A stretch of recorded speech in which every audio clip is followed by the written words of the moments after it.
I've never truly one repped though on any lift. It's too scary. There's too much. There's too much at risk. You might get hurt. Yeah, like even in my football days, we never one repped. It was always, you'd use a 1 rep calculator, and it was always, 80% of 1 rep for as many reps as possible. Is kind of what we would always do, or 75% of 1 rep based on the calculation. Which who knows if that was truly your 1 rep? Yeah. But it would all be based on calculation.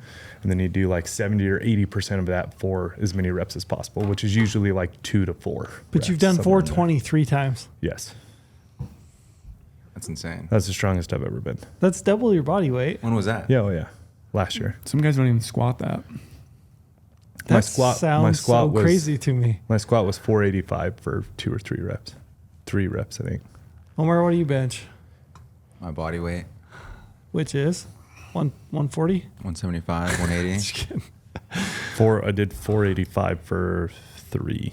I recently picked up some new workout gear. You did? What'd you pick up? Some GOHUNT.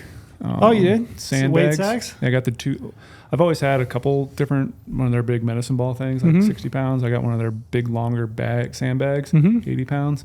And I got 2 55-pound jerry cans. Okay. Fill up with sand. What are you going to do with those? What's the plan? I'm just going to go ruck. Go rough, man. You going to hoof it up and down your driveway? Yeah, probably. Do a lot of neighborhood carry workouts and like some squats and stuff like that. And like, Lorenzo, did you watch fights last night? Yeah, of course. You did? Yeah. What'd you think? Or 2 nights ago? 2 nights ago. First of all, I can't believe that they fought at that time. How late did they fight? I'm a big Pat McAfee fan. Yeah. I've said that a million times. I'm a huge fan of his. He's so funny, and he always says just the right thing at the right time. And do you guys see his tweet when after he goes, Tom Aspinall just knocked somebody out at 5:15 in the morning? Like, it's so true. Was it in London? Yeah. 5:15 in the morning. Yeah. It's like typically, the next question would typically be, oh, so he's in jail? Like he was a bar fight? Like, no, he legally knocked somebody out at 5:15 in the morning. that's pretty crazy. That's when they fought in London so they could time it in the U.S.? Or yeah. Leon's fight Manchester. ended at like 6:30 something In the morning. Yeah. I was trolling Omar Yeah. because he's a big Bobby Green. big Bobby Green fan. Yeah, that was an interesting fight. And then what'd you send over? It was something Patty the Batty was like, somebody was interviewing him and they're like, oh, David Goggins is in his corner. Did you know that? And he was like, oh, David Goggins. He's like, F David Goggins. And he's like, what did he say? Something about he's not Oh, carrying yeah. the boats. He said, he's like, oh, David Goggins, like, who's going to carry the boats? And he's like, sure as shit, not him.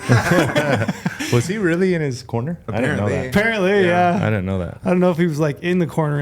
I was excited for that fight because that was Patty's first like real. I mean, obviously it's the ranked opponent. It's his first ranked opponent, but still, Bobby Green was. I mean, he's been through the ringer. Yeah. He's no joke. I don't know any. Obviously, I know nothing about fighting, but he's not a top 10 guy, but he is a gatekeeper for sure. Like he's been through the ringer. He's got so much fight time. So it's hard, as you're an up and comer fighting a crafty veteran, it gets tough. But man, he made that one look pretty damn easy. Yeah. And then when Patty was like, because he legally changed his name to King. Yeah, and he won't call him He's that. like, I'm no calling him no king. He's no king to me. I just like, who's going to carry the boats? Sure That's shit, hilarious. not him. I did not see that. That is I'll hilarious. send it to you. Yeah, I was trolling Omar with it. Omar was driving back from Nevada. Yeah. Yeah, we got Omar on the podcast today. Young Omar. Welcome back. Young Omar. Thanks He's for having me. back. He's from behind the switchboard, out in front of the camera now. No one's running the switchboard. No one's running it. I hope it worked. Did you turn the mics on? I think so. That'd be good if you did. You should go check that real quick. I did. So that's when I got Okay, up yeah. real You quick. I was double checked it. Because I started freaking out internally. Thanks for joining us, young Omar. Thanks for being With this new haircut that he got Oh man, fresh this fresh morning. for today. fresh in this morning. Because he knew you got a podcast. What time was that haircut? 5 a.m. 8 in the morning. Who's your barber? Leon. Just Leon the Leon barber. Edwards. Not Leon. He's asleep. Leon the barber. Lionel. Oh, Fades. you don't even know your Lionel barber's name. Fades is what it is. Ooh. Lionel Ooh. Fades. Good catch. Yeah. Way to save that Shout one. out. Did you have to make a special appointment, or he No. just walked Starts at in? 8. Did he give you a hot shave too? No, I did that. That was a trick question. I He knew gave the me a answer. hot towel. I knew the answer to that. You didn't have to answer. No hot shave, huh? It is hunting season. You should start growing that out. I mean, well, so I was driving back from where I was at over the weekend, and I like look up in the river mirror, and I just had long hair coming out and like this like Mexican mustache coming out. I'm like, I need to like go back to You civilization. were fitting the part, man. You were fitting the part. And now you had to ruin it. I don't know. I wanted to cut my hair. I'm proud of you not even saying where you were at. I know. I already said. Did you? Yeah, you didn't catch it. I slipped it he in. did. Trail. I'm really proud of Omar the right state. It could be anywhere in the state. I'll give him the ridge line right now. No. Yeah, that's Lorenzo right. knows exactly where I was at. Yeah. Promo code. We're gonna do a podcast today. We're gonna have. That's why we invited Omar, because we're gonna do a little bit of a recap. Not a full recap because we've talked about it before, but we'll be releasing a film. What's the date? Do you know? August 4th. August 4th. Give me the title. Now It's Real. Now It's Real. A new GOHUNT original. A new GOHUNT original. Yep. Which I'm actually super stoked about. It was really good. So we're gonna talk about that, and then these guys are gonna run it back this year. We're gonna do 2.0. Yep. Yeah. Yeah, so we kind of want to talk elk hunting and run through it, but I'm going to hit you with the promo code. You guys want to sign up for a GoHunt Insider account, you can use the promo code podcast. We would love it if you use the promo code podcast and you sign up for a membership. We're going to give you 50 points back in the gear shop. Still a lot of time to pick up a permit. We've talked a little bit about turnback tags. We've talked about Idaho turnback tags. Colorado OTC tags still go on sale August 2nd, which is what? A couple days, right? Yeah. Nevada first come first serve. Nevada first is come open. first serve. Mm-hmm. Yeah.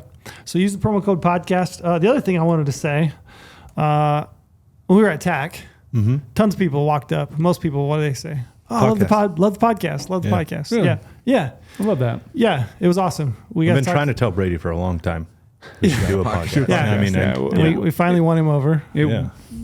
Yeah, we should probably Joe explain that it really was when I interviewed for GoHunt way back in the day. I was like, hey, these podcast things are going to be big, Lorenzo. Like, oh, Yep. yeah, here we are. So the Like thing I was water going off a duck's back. Didn't even listen. the thing I was going to say is we get a lot of feedback. I get a lot of DMs. I see the downloads, and I appreciate all of it. But I would love it if you guys would like and subscribe to the podcast. Yeah, and drop a little review on those. Drop a review. I didn't really realize. I don't know anything about algorithms and how they all work, but it would help our podcast out a lot if you would leave us a review. Share on social too. Tag us. Yeah. When you listen to the episode when you're 5 stars. Do it. obviously not when you're driving. Maybe have your When you're someone in driving. the passenger seat, take a picture. Anything. People listen to it while they're going scouting. It's a perfect time to. My favorite review is the 2-star about me where it tells me to lay off the Adderall, which is so funny to me because I have never been accused of being a high energy person ever in my entire life. So I'm like, it's kind of like a 5-star review in my book. I like the 2-star review from the guy that was mad about Brady's rifle choice. Oh, did you have one? Yeah, we have a 2-star review. He was like, it's a really good podcast. Something like, it's a great podcast. I like listening to it, but this rifle, this guy doesn't know what he's talking about when it comes to rifles. He's like, so those. for that, 2 stars. I love. Might have even been 1 star. I can't remember, but it was a bad review. I love the Well, reviews. I'm just here for the internet people and reviews. give them the reels they want to make fun of me for. So yeah, I know I'm not the most loved on the internet, but Yeah. Me either, man. I got to lay off the Adderall, I guess. That's great. Which I take as a win. Like, I brought the for energy. sure. That's not like me, so I'll take that one. Yeah. If somebody told me I was like enthusiastic and upbeat, I'd be like, wow, really? Yeah. That's what I No took way. it as. I'm like, damn, I brought it. I That's must completely have brought it on that one. complete opposite of what I actually am. So, yeah, that's funny. Anyway, yeah, with that, also Sig, wanted to shout out Sig Binos, Sig Optics. Those guys have been cool. We got to shoot with Troy up at Troy and Pete. Troy and Pete. Just studs. Just studs. They're such good dudes. Yeah. We were talking to them on the course when we were shooting, and he was just like saying, yeah, we really appreciate the partnership, and we get a lot of feedback that people listen to the podcast and familiar with GoHunt, and kind of Brady jumped on board pretty early with the image stabilizing binos, and he was like, yeah, it's just awesome, the partnership and the feedback we get. And I was like, it's really easy. It's so easy to be partners with good people that For make sure. a killer product. yeah. Like, that's easy. As I was telling Troy, I'm like, this is like, It's a game-changing product, and you guys are great people. yeah, It's really easy. This is super easy. yeah. And Yeah. top of that, the rangefinders too. I mean, And Anthony's a solid dude, too. He wasn't there, but I was love that I guy. was wishing he was there. Yeah. Tony. Yeah. El Tony. They're all just such good dudes. Rangefinders with the rangefinder mode, For sure. or archery mode on there. It's like, boom, Solid And rangefinders. Solid. Solid Yeah. products. Yeah. Top to bottom. Yep. Yeah. Anything else you can think of we need to hit? Unit profiles. Profiles, yeah. Yeah. Check out your GoHunt app on your phone. All those research features, filtering, unit profiles. Those are all within your research app on your phone. I do have one thing that I was told I can leak. Oh. Offline sharing is coming. Oh, nice. It's right around the corner. Very cool. Yeah, so by the time this goes live, it may or may Good not chance. be in Yeah. the app already. Yeah. Good chance. So yeah, we can now share offline content Which is cool. via That's awesome. via Bluetooth. Yeah. I don't know how many times I've driven into some town, someplace, and sat down with a buddy and tried to swap. Swap it all. Swap. Yeah. Now you can just share go it right there at the super tent. easily. Right at camp. No more cold Diet Cokes in my future. And now out you of the can be backcountry. more prepared when you're heading out the next morning. Everyone's glassing spots. You kind of know it. You can share those with each other. That's and it. It's gonna be pretty slick. Instead, I have to go hunting. Oh well. Oh, well. Yeah. We're creeping up on hunting season. My gosh, are we? It's wild. I mean, we're 2 weeks. Is it Yeah. less I mean, than 2 weeks yeah. from The opener? first Nevada hunt in opens Nevada? in 2 days. Oh, Yeah, wow. Archery Archery Elk. That's right. Archery Oh, Antelope. 2 days. It's No here. way. Yes. There's going to be bucks dying in 2 days. Do you guys ever wish? I know we always wish we were hunting all the time, but wish we had more time in between this right now. It's creeping up so fast. Like Every do year. wish- Yeah, I always wanted to get here so fast, and then right now I'm always like, "Holy shit, slow down!" Yeah, Like, slow down a I'm little not bit. ready. Yeah. Yeah. Every year I get to this point and I'm like, why am I so far behind? I swore I wasn't going to do this. I swore I was going to be ahead. Yep. And then I get there and I'm like, I'm actually doing not too bad. It really helped. I did the elk gear list last week when I was here. Yeah. So that was really helpful to like go through my gear and get everything thrown in a backpack and bring it down and throw it out on the table. It's really stressful for me yeah. because as I walk in here and see all your stuff laid out, I'm like, "Holy shit, I am behind." Yeah. That's why I always keep a running tally, though. Like every single hunt I go on for every season, whatever it is, early or late, I have a gear list in Google Sheets, and I can just clone that, modify as I need to for the next hunt, and use the same thing over again. So Yeah, I always you're- know what I want all the time. You were very good at that. The list isn't very the easy. problem. It's actually putting it all together. Yeah. Like That is true. getting it all out. That's where I'm like, oh Brady man, that's a lot to do. stays ready though. You're good You at gotta that. Try to stay ready. I'm jealous of that. I'm terrible at it. It just all goes in my garage in pieces, and Oh, then yeah. I don't deal Although with it. my hunting room has been a little organized, chaotic mess lately. Well, you do have a baby girl now, so I could see you getting Brady's a little having a baby? behind. Baby girl? Brady's having a baby girl. wait, what? Uh-oh. Just But yeah, kidding. so I was Yeah, actually you'll- in my- Just now kidding. you'll get behind the 8 ball like us. Yeah, I was actually in my room over the weekend organizing and cleaning, and I was already starting to grab a bin and starting to drop some of my hunting stuff in for the You had so scouting much trip. time though. I do have a lot of time. Yeah, that's what's kind of nice about my schedule and the way I have my hunts laid out. Yeah. You do have muzzleloader tags, so you are. Yeah, and I have to go early. scouting here in a couple weeks, and I got to Yeah. go help Porter, so I have to start getting my gear all set out right now. So I did build 24 arrows over the weekend, and I spun them all, and I fitted them with broadheads, and spun those, and I shot broadheads. And my bow's tuned. everyone should be doing that right now. All the arrows are paper tuned, which was great. I went up to the range. I shot some arrows and also shot bear shaft, which I usually I don't worry about. But bear shaft flying straight out to 40 yards with my broadheads and my filt tips. You're So- in a good spot. Yeah. In that regard, I was like, oh, man, that's pretty good. I feel pretty good about that. And So I found bucks. yeah, you did find bucks. You did find bucks. ooh, Arrows, bow Yeah. shooting great. You got 2 shooters on the list. 2 shooters. They're the only plan I have though. Plan A or yeah, I I we mean, were they're discussing both- that earlier. Like Yeah. he only has them in one spot, so I was like, "Do you have a plan B?" He's like, "Yeah, I'll use the habitat and everything you always talk about. Try to extrapolate that to other places." I'm like, that's a good strategy, but it'd be nice to have other little Yeah, it is nice that they options. are both in the same spot though, Yeah. efficiency wise. So let me ask you a question. I talked to Omar, and he's like, Yeah. I said, did you run into anybody? He goes, yeah, I ran into a couple guys. I was like, oh yeah, they hunting, they're scouting. He's like, no, they said they don't have a tag. They're just kind of like getting used to the unit in case they might want to hunt there in the future. Yeah, they have a tag. 100%. They have, They might have a 200-inch buck. they have a giant buck spotted and they want Yeah, to say they it. absolutely have a tag. yeah, Do you think anybody would be out there poking around just like I know where he was at. No. especially there where it's like you can't really predict when you would have a tag, really. Ever? I You mean, can't not predict at really. all. Yeah, it's hard to. Yeah, they have a tag for sure. That's what I was thinking. You didn't give them anything back? What'd you say to them when they said that? I asked them if they had a tag here, and they're like, "No, we're just checking out the area, see if we want to draw this tag in the future." Mm-hmm. And then what? And then I was like, oh, cool. Like, I'm looking at this big old bull right now. He's like, yeah, we saw like 3 big bulls. And then I said, you guys see any deer? Because I was hoping like they were in there for elk, and I'd give them elk until they give me mule deer until like no deer. And I'm like, that's kind of fishy. And then he asked his son, he's like, you see any deer? And I'm like, why would you ask your son? You're with him. And I was like, something's not math in here. I think they got a big buck. Yeah, they got a tag and a buck. And then what? And then did you just like peace out? Yeah, and then they just headed out. Yeah.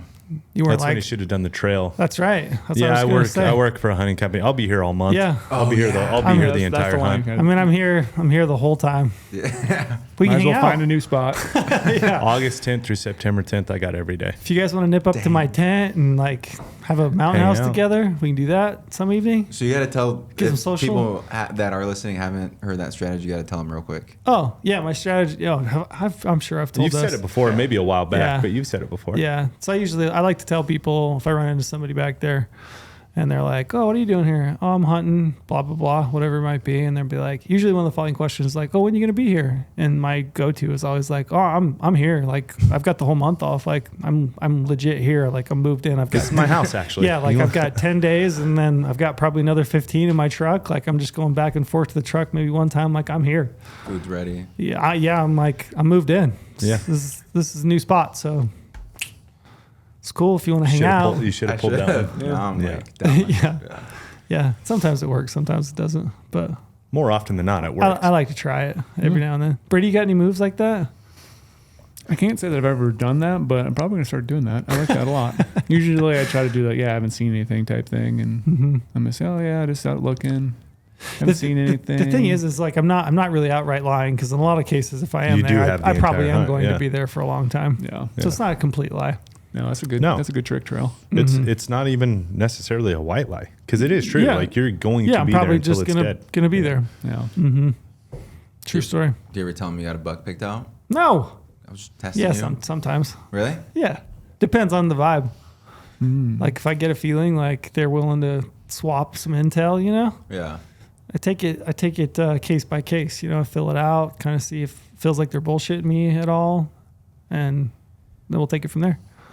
Some people are great. Like those guys up there in TAC. I found a group of guys up there, man. We shared all kinds of intel. The New Mexico guys? No, it's different guys. The longer it went, the more intel we swapped. Yeah. It was great. Oh, no. We got to a point where it was just like, I'm learning, they're learning. Those are always the great interactions. Oh, those are the best. Yeah. For sure. For sure. So tell us about your elk film. You excited about it? Yeah. I'm excited. I think it'll be a cool film. It's How weird. many times have you watched it? Don't lie. Well, I mean, I'm like reviewing it, so I've probably seen that film Right. like 10 times. Air quotes. Ten, my Air ass. quotes reviewing it. So my office is obviously very close to Omar. So a lot of times I've watched it maybe once or probably twice now myself. And so I know some of the scenes. All of a sudden I hear a scene in the video like multiple times throughout the week. And I'm like, he's watching it again. And next day, here he's watching it again. You've watched it many times, right? You're Yeah, probably I've up to seen like it. Yeah. 20. And with like the editor Cam, I'll have like this idea, like of when is this going out? This podcast? Oh, not this Thursday, but next. Okay. So people have already maybe seen it.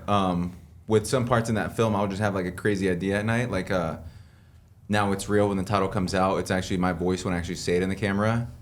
And I had that idea laying in bed like 10 o'clock at night, and Cam's in New Zealand, so he's up. So I just like take a video. I'm like, Now It's Real needs to be with my voice when I say it, and then have the title pop up over that. And I think it'll look sick. And he's like, all right, mate, let me see what I could do. And then he like does a little edit real quick, and then he sends it back to me. I'm like, that's perfect. And like just like different ideas like that. So it's been fun working with that project with him. I've never been as involved in a video like this one. Seems like you're getting extra treatment, because when I've tried to work with some editors, I was like, hey, we only get one edit here, and like that's it. But it's like with Omar's film, he's endless editing, modifying. I do have to fine-tuning. have your back there. I know that has happened. Yeah. I know for a fact that's happened. So Do this you, is- I got you next time, dog. okay, I want some better, longer edits, because I'm always like, hey, I want to do this, and like, yeah, we don't really have time. It's like, it's good right now. I'm like, yeah, it probably is good, but let's just ship it. Yeah. For you, Brady, it's Brady, what was the first GOHUNT original that you put out when you started with the company? Elements. Elements. I love Yeah. that film. Did you watch it a bunch? Did I watch it a bunch? Yeah. Yeah. I mean, the first one, right? First one, Yeah. yeah. I always wished it was longer. It's like 14 minutes or something like that. Oh, right. And I was back there for quite a few days. But I did kill on like day 4. Mm-hmm. But, we had the goats and everything like that, little pack goats. But Yeah. definitely, it is your baby in a sense. Like, Oh, you I get remember. back- I remember. The reason I'm bringing this up is like I probably watched the one I think Through the Burn, right? Yeah. Yeah. With elk hunting film. I bet I watched it 30 times. 30. 30. Yeah, like no lie. I still watch it sometimes. Me too. I go back and watch a bunch of them. Yeah, every once in a while I'll pull it up just to go back and like relive every moment and be like, oh yeah, I remember That's the that and the way I cool was part feeling of it. there. Mm-hmm. Yeah. Yeah, but there's something about the first one where it's like, oh man, I'm out there. Like I'm putting myself out there. Yeah.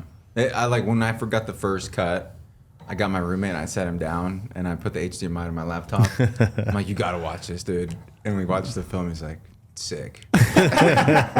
Technically, it's Omar's second GOHUNT film, but if you can count a bear film as the first. Right. I'll So have to lean this over is his to- first original. Yes, it's true. Yeah. His first, what we deem as like the top tier original. Yeah. Mm-hmm. Cinematically, just like the videography was awesome. And then I think you guys, I'm not going to give too much, I guess it'll be out, but like I really liked the intro. Intro's Yeah. awesome. I remember hearing the idea for the intro and I was like, I don't know, that seems kind of hokey, but it hit so much better than I thought. Like that Yeah. was probably one of my very favorites. I loved it. We're not actors by any means, and I'm not even. But you did. You sold it pretty good.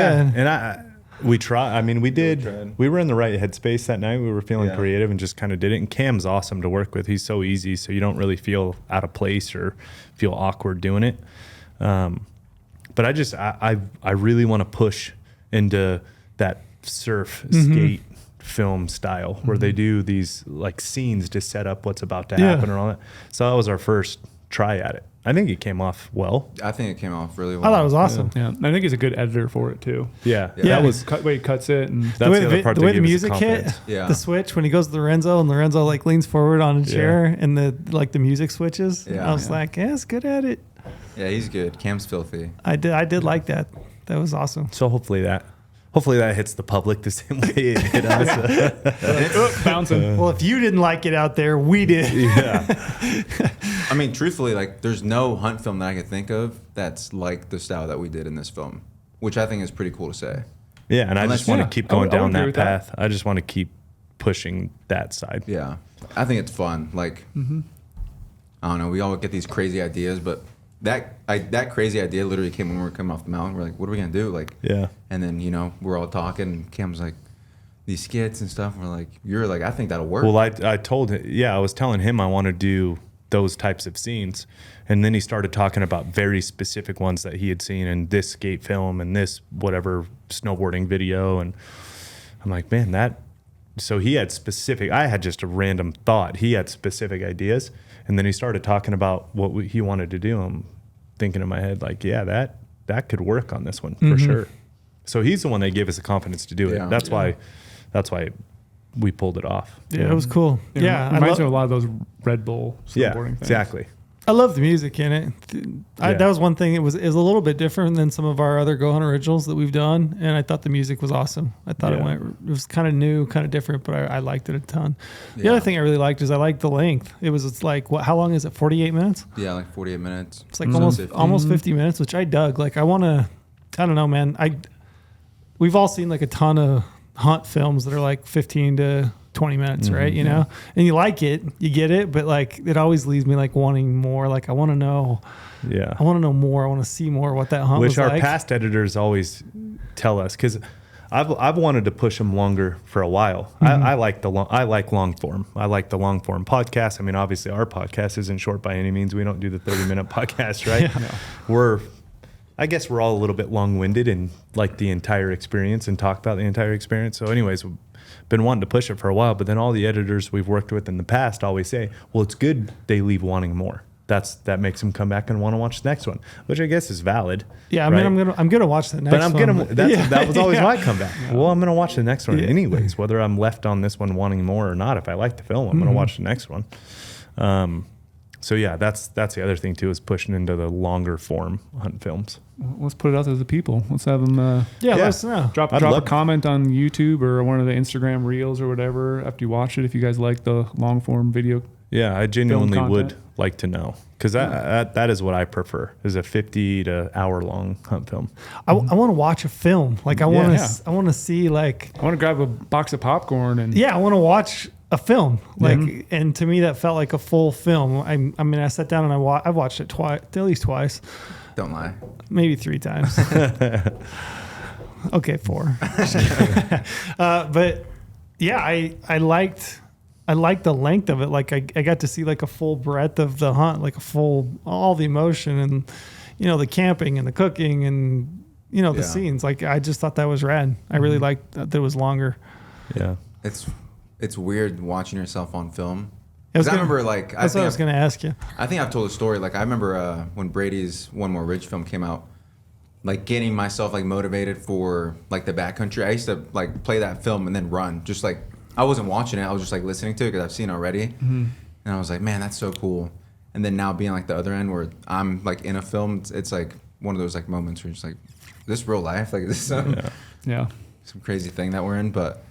And then also too, I think like watching it, and you ever like watch something and like you're watching yourself and you're just like, oh, like brings you back to that spot. I thought you were going to say makes you feel cringy. That's usually what I feel. That's 100%. Yeah, I'm just speaking for myself. Yeah.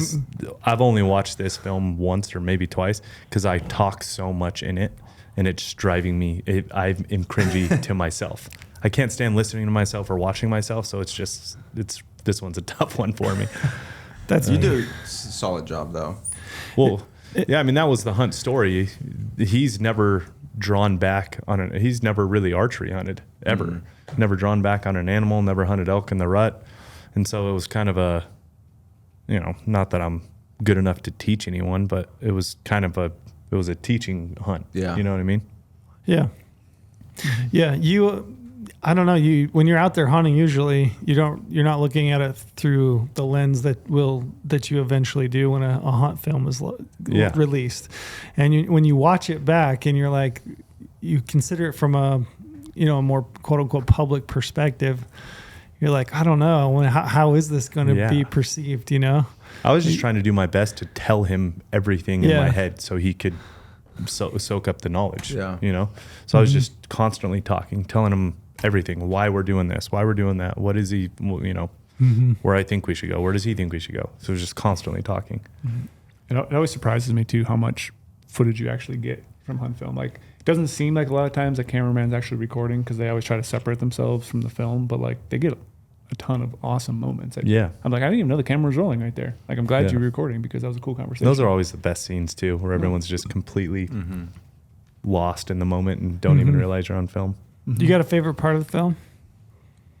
Yeah, I think there's when I finally like get my hands in the bull and I start talking about, man, I've been dreaming about this for like 3 years, and everyone's like, oh, I'm happy I could be here for it. Towards like the end, I think is one of my favorite. Also, the transition from like the little intro montage we have to like the opening, like the screen gets wider and it's just such a clean edit. Like looking at it through like a artistic standpoint, that's pretty cool. I like some of the stuff too where you like literally were shaking. Yeah, that was not like I was shaking. Like I couldn't even control myself. Yeah, but it's like it's real. Yeah, and raw. He was legitimately shaking. Well, and like the mountain's shaking even. Like you're shaking. You were legit shaking everywhere. Whole body was shaking. And Cam had me mic'd up because I was the one. I was doing majority of the talking because just trying to, show him what to do and tell him, where to be and what we're going to do, kind of leading the plan. So he had me with the mic on. Well, when that first bull came in, you would have thought I was the one shooting. It's so funny to me in that scene because I'm like, God damn, I was really jacked up. Yeah. Like I can hear myself. I can hear my heartbeat in the microphone. It was crazy. There are funny moments. Yeah, I remember like through the burn. One of my favorite parts is like before you shoot that bull, and if you remember, it was just a mixer, just an elk mixer, Catalina wine mixer, Catalina effing wine mixer. Anyway, yeah, just an absolute. We got a bull to our left, and one come running by, and we had another one coming over the ridge. One of my favorite parts of that film, and I bet you most people don't even know it, is you can hear the camera guy breathing. Yeah, and you just like. You can hear him. He's just like, he's freaking out. That's how real it was. That's though. how was that's how intense crazy. that moment was. Yeah. That's one of my favorite moments. But one of my favorite. You said shaking. Were you talking about after he missed that bull? Mm-hmm. Yeah. Like the close up of his Close pant up his legs. pant leg. Yeah, I agree. Same thing. Yeah, that's what I thought right away. It's like, that's a moment everyone, no matter what species you've hunted before, you've been right there. Yeah, that one hit literally me too. shaking because you just don't know what you're doing right then. But he was uncontrollable. It was awesome. Yeah. And then I remember Lorenzo just being like, "Be happy, you just drew back at a Yep. at a Yeah. bull," and I was like that. I didn't even think about that. I'm like, "Yeah, you're right. Like, I should be happy." Like, Yeah. I just figured, we'll get other opportunities. Yeah. Just be happy for what just happened. Like, that was awesome. We just called a great bull into 51 yards. It was awesome. That adrenaline dump after the fact is Yeah. just another thing, though. It's insane. You just get. It's like you keep everything together. You make a shot, and then it just dumps. Yeah. It's like your whole body is shaking. You feel cold. You can't control yourself. You're like, what am I? What is this I'm feeling? Am I in love? Well, like you said, you work so hard to Yeah. keep yourself situated. Well, then when that is gone, all of your energy to control yourself afterwards it's spent. It's an done. So emotional then dump, then for your body sure. then you start doing weird shit. You can't control Yeah. yourself.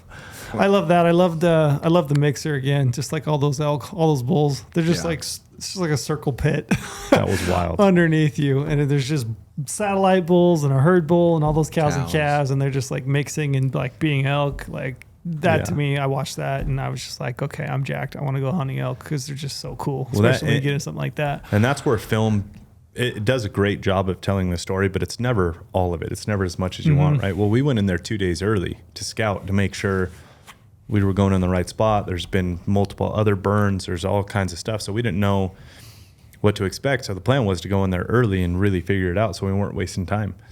And for those 2 days of scouting, and then even that first 90% of the first hunt day, we never saw a cow.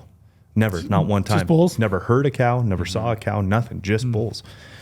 And kind of trying to figure out what was going on. So to us, this is great. We're calling in bulls, we're seeing bulls. There's multiple other bulls we can hear chiming off, but no cow calls, no nothing going on. Heard no rut activity, no fighting, no nothing. Well, when we came over that hill and found the cows, we didn't just find the cows. We found every single one of the cows in the entire unit, it felt like. And there was bulls everywhere. So for us, when we finally found when we finally found the group, we were so overwhelmed with how many elk we had just found. Yeah. It was crazy. That bull you called in a bull that was the night before the opener. Yeah. Like midday before the opener. Yeah. That 6x7. Yeah. What were you thinking then? What was that night like? Because you guys called. I mean, you weren't trying to call a bull in, right? No, I tried to scream in his face to get him to go the other way. Yeah. 'cause he was a Were you younger just kind of bull. like testing it, just to see if you get a bugle? I mean, yes and no. I mean, we were trying to find him. So we'd done some bugling and heard him down in the bottom. Well, we start hiking down off the top because we were pretty high up on this ridge line, higher than we needed to be. I wanted to go as high as possible to see, like, where's our starting So you point, can hear. right? So we're trying to figure it out. So we got above the, 2 or 3 different bulls we heard bugling down on this bottom. So we start working down this finger ridge clear from the top. Well, we hear him keep piping off because we had been bugling the whole way up, right? So now we're coming back down and we could hear him piping off still. And I'm like, holy shit, he's coming this way to see what was going on over here. Finally breaks the tree line and I'm like, well, he's a shooter, right? And I don't want to mess this up. He's in this perfect spot. We can kill him in the morning or at least try to. And he's definitely a shooter, so let's just leave him be. Well, he starts walking right to us, of course. He came right to. I mean, right in. How close was he? 30 yards. No way. 40, 43 yards. Like walked right to us out of the live timber. So I'm sitting there thinking, I'm like, man, if he gets just a little bit higher, he's going to wind us. Wind's blowing the way he was walking to. Of course, he's circling to get the wind. And I really don't want to push that bull out. We got one in the pocket right there, right? Yeah, we he's know right exactly there. where we're going. It is a shooter. We don't Yeah. need to even think about it. That's where we're going. As he keeps getting closer and closer, finally, he was on the younger side. He was a satellite bull. So finally, I'm like, I'm just going to rip a giant bugle right in his face, huge challenge bugle right in his face. Maybe he turns around and goes the other way. He lifted his head up, bugled right back at us, and then started circling us even harder. So huge mistake. I shouldn't have called. And He didn't bump him. No, didn't bump him. Yeah. But I didn't know what to do. I didn't want him Sure. to walk around on top of us. Yeah, and you don't want bump to. him. You don't want to bump the whole herd. Exactly. So I tried that, and he got even closer. Epic film though, like epic footage. Was Oh really yeah, the good footage is awesome. What were you thinking? I mean, you were there. You're a day early. Yeah. You have a shooter bowl. You have a tag in your pocket. Well, in the film, I say it's like putting candy in front of a baby who's not like supposed to eat candy, because I couldn't shoot him. Yeah. But it was cool. I mean, like I'm from Washington, so like you don't really see bulls that caliber at all in Washington. So it was like cool to be within striking distance. And when that bull was right there, I was like, taking pictures and showing it to Lorenzo. I was like, all right, so like the bull's right there. Like this is where I think I'd shoot him if I had like, could shoot him as we're walking through. I'd say, yeah, perfect. Talking about the elevation, all that stuff. So we're going through like different scenarios, just kind of getting like a little warm up. That was actually really good for us. Helpful. Yeah, because he was walking through, and I'm telling Omar, like, hey, see that window to the right of him? Like, that's a Stop perfect him. shooting window. So when he goes there, I would stop him, and then that's where you would shoot. So you'd be focused on that window. So we actually had we were like kind of walking through it, because like this is where you would draw. Yeah, And then when he's at that window, I'd stop him and then he'd shoot. We had 5-10 minutes. It felt like even more, but it was probably something like 10 minutes watching this bull. And every time he'd put his head down to feed, I'm like, okay, now you would draw. And he'd lift his head up and take 2 steps. And I'm like, okay, now I would call that window is your shot. So we had a little pre-run. A little practice run. Yeah, that was a good training. It was Pre-game. nice. And we didn't bump him. You're So it ended up working. pre-gaming. Yeah, pre-gaming. You sleep that night? Yeah, You did. like a baby. No, wrong Upside end. down. Wrong end of the tent. We should mention How funny the is wrong that? end of the tent thing. Like I My was waiting for a I chance was to so bring confused. So wait, my favorite part of all this story is a Slack message internally. And Internally? Yeah, somebody brings it up and it says something funny about how you slept in a tent like that. Was it Lane? Yeah, it's probably Lane. and then you respond by saying something like, "You slept like that every night?" Yeah. And I was like, "Wait, what?" Like that wasn't like a one-off. Like he didn't just kind of mess up the way he set up his tent and decide to sleep like you slept like that every night. Every night. I think he was being too stubborn to admit it there, and he's like, and that way you can say like, yeah, I meant to do that, but really he was like, dang it, I wish I would flip it around, but if I flip it around, people are going to notice that I flipped it around, and then Renzo will make that fun what of me on the hunt. No, it's not. What happened? Yeah, I it's just got did, I didn't really know. So you crawl in, and No, I'm you like, don't. okay, this is No, how you you sleep in don't. this thing. You don't Just crawl in. No. crawl in. You didn't look at it like being for externally, just like looked at it and been like, okay, my head goes there and my feet go there. And I don't want the mesh right above my face, like 2 inches above me. the mesh is Breathing like that 12 condensation. inches high at that end. So I was just being, observative or whatever the word is, observant. I'm not smart enough. Observant, yeah. So watching, I'm like, dude, you're gonna get a pretty solid head rush, because I didn't even remotely think of it. And this part's not in the film, but I vividly remember he was talking about, I'm nimble, all that stuff's in the It film. is in the film. Yeah. But then I'm like, dude, why? I feel safer that way. My head's not right by the opening. I did say You that. feel safer. But What's you gonna have, get you Is it have Bigfoot? a little tiny thin piece of Alien. material. If something's going to get you, it doesn't matter if your head's Well, by the not opening only or that, not. you're not getting out of that thing You're quick. getting out. No. Do you have a knife right next to you? You're gonna cut open the tent and get out. Is that what you're gonna do if you needed to? No knife. When I pressed him on it, that's what he told me. He felt safer that way. Yeah, fair enough. Well, I think that's the Or are you beauty scared the- of bears? I mean, I've always been Sasquatch. truthfully scared of the dark. Okay. I'll openly say that. Mm-hmm. But I think that's like the beauty of the film too. Like you could tell how green I am. Yeah. And it's like those mistakes that I make. And then being with like Lorenzo, he's like walking me through that. I'm like, hey, you're right. Like that's kind of a stupid idea. I'm sleeping upside down in my tent. But I think I go, how do you get in? I'm nimble. I crawl in there and I flip around. He is nimble. He's in what there the doing hell? yoga. Flip around on the entrance and then go He's reverse getting a good in. stretch in every night. Like doing yoga right before bed, Just trying to get yoga. in there. But yeah, I did go scouting this weekend and I slept the correct way. And How my much shoulder- easier was it? Way easier. Was it better? Yeah. Yeah, and then you don't wake up all wet and moist from the condensation. Huh. So. That's the other part. The material is what, 3 inches off your face that way? Maybe Yeah, even that's what I was less. saying. It's probably like 12, 18 inches at that end off your Yeah. face. Unbelievable. No, I mean total height. Oh, so yeah, off your yeah. face, it's probably 2 or 3. Yeah, exactly. Yeah, I mean it's like right in your face. Yeah, and then every morning, you like normally you'd wake up, you can unzip it, you can start grabbing some of your gear, putting it on. You have to like totally get out of your shelter to then put some gear on to get ready. He has to to go get in every day. downward dog before he gets out. Yeah, that was funny. That was funny. Never again. That one made me giggle. And then I didn't know how to set up the shelter. It was a whole debacle. That was a true Omar debacle there. Did you set it up That was before? a fun one. No, Never. First time, just threw it in the pack and took off. Yep. That's a good tip. Now you probably have practice when you have shelters or Yeah. practice gear ahead of time. But something you don't know. You don't know what you don't know. I did watch a video, but like sometimes like even watch. I think you really got to truly mess something up in the backcountry to really like. All right, I'll never do that again. Yeah, like if I'm taking new pieces of gear out the first time, like a shelter or whatever, because sometimes like, TP shelters can be hard to set up. Like I will like take screenshots of how I set it up at home, or like mark down like, oh, and this shelter takes 10 stakes and they go here and one up from the doors where the first stake goes or whatever. Just like mental notes to like do it until you get the repetition going. Exactly. It becomes second nature. But yeah, it is kind of hard to set up things for the first time. Yeah. I think you should hold the line, sleep in it like that But every from now night. on. You set the ground. Now Yeah. that's what it is. Maybe that's a hidden way. Stone Glacier really designed it for that. And you're the only one who's actually used it correctly. I bet if you put your mind to it and you're back there by yourself at night, you could come up with a legitimate good reason as to why you slept that way. Yeah. No good reason. I What- woke up wet every what- Maybe the taper of the tent was the only flat spot, so he couldn't flip it around because the wide part would have been on some logs. Oh, and so there he you had go. to. So There you go. Maybe You there was a reason. You could get real inventive. Yeah, you could make up a lot of The good excuses news right was now. he had a ton of foot room. Tons of foot room. Yeah. You said you're scared of the dark. You still scared of the dark? No.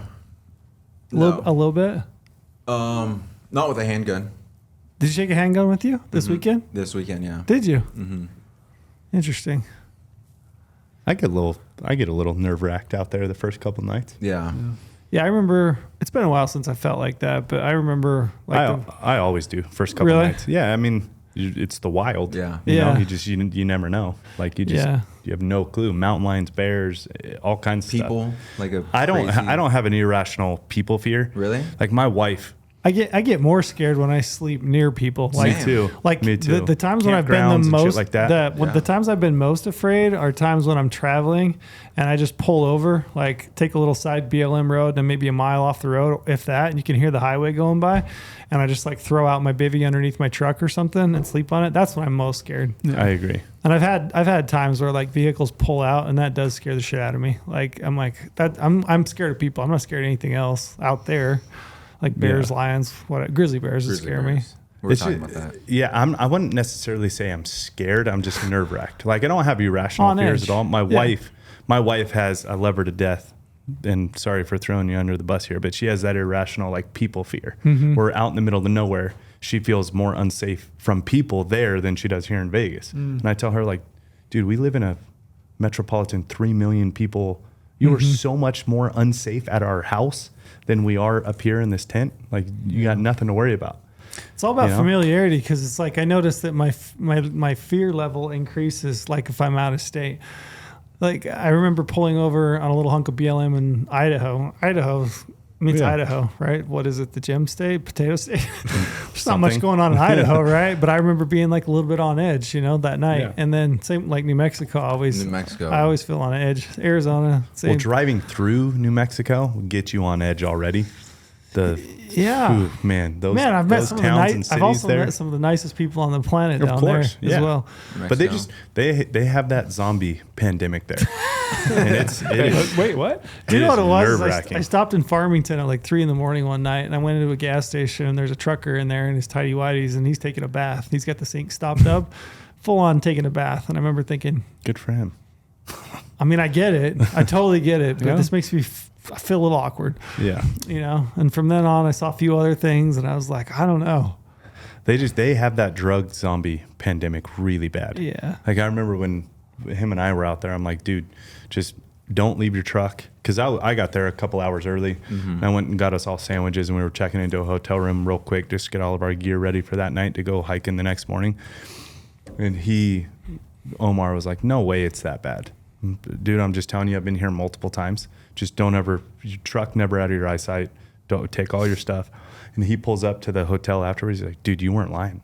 There are zombies everywhere. I'm not kidding. They're in every bush. Like, like all the landscape in the middle of roads and on the sides of roads, all the bushes make landscaping look nice around corporate areas. Like where I went to Jimmy John's to get our sandwiches and where hotels are, all of them. There is a tent camp in every single one of those.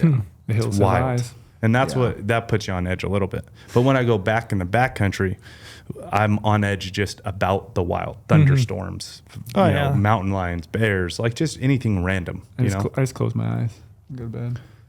Sleep through I everything. used to do that too. You do. The only thing that freaks me out now is wind and trees. Yeah, I don't like that. Freaks me out too. And that never used to faze me at all. I wouldn't think about it at all. But now, like I can lay there all night and not sleep. If I'm in a burned area. Yeah. Ever Which is since where I we hunted were. And that first night when we found water. So one of the creeks that you and I had been to was dry. So we're trying to figure it out, and we found a seep. So I dug a trekking pole in and started mining water out of that trekking pole. And so we had a spot, right? We had enough water flow up through that trekking pole that we could actually sleep there. Well, a storm started blowing in, and them two are out in the wide open because he has a shelter. They both have shelters, Cam, the cameraman, and Omar. And I had my bivvy with the tarp, and they're like out in this open field. And I'm telling them, Omar, pay attention to the way the wind is blowing. Like, I don't like where you guys are at. This doesn't look good, because we're kind of in this little bomb hole too. Yeah. You know, just little like shelved off bomb hole. You know what I mean? Oh yeah. You know what I'm talking about? I do. And so I tucked underneath 2 logs and 1 burnt stump already, one that had already fallen. I do that too. So I was feeling good, but that entire night I was so nervous for them. I was so nervous for them. It was windy as hell. Huge thunderstorm blew in. Coyote that night. Like which was cool. But that thunderstorm and the wind, I didn't sleep at all because I'm just worried about them two waking up to somebody pancaked. The worst is when you get underneath a big tree and you're kind of laid there like in a deer bed or an elk bed, and you know the wind might be blowing, not too bad, but you're laying there on your back, and like if you got any kind of moon and you can look up and you see the top of that tree, and that tree's like covering like a 5-foot circle or something, you know, because it's just like swaying that much. And hearing it when you can hear them crack and creak. Woof, I don't like that feeling. Me either. Especially in like New Mexico where the wind blows. Like you hear their stories and with the blowdown and stuff. Yeah, I never really liked the lightning storms with wind.